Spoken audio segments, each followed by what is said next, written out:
আজকে বিকেলে আমি দোকান খুলেছি, আর দোকান খোলার সময় আমার দোকানে দুটো দাদা আসলো, ঠিক আছে।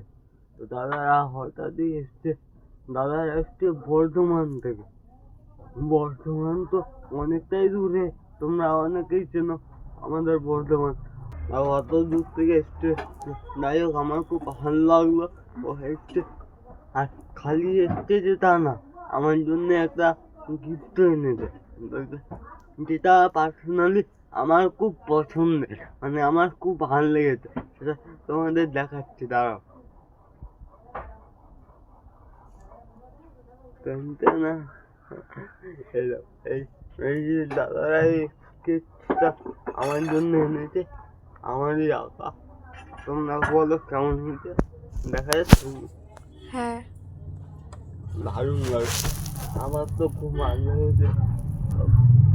তারপর দাদা আমাকে আরো গিফট দিয়ে গেছে, দাদা আমার ভিডিও করেছে, খুব ভালো হয়েছে, ঠিক আছে। দাদা আমার তোমাকে অনেক অনেক ধন্যবাদ, এত সুন্দর জিনিসটা আমার জন্য আনার জন্য। আমি জানি তোমার এটা আসতে অনেক কষ্ট হয়েছে, আমার খুব পছন্দ হয়েছে। আমি এটাকে সুন্দর করে বাঁধিয়ে রাখবো আমার দোকানে।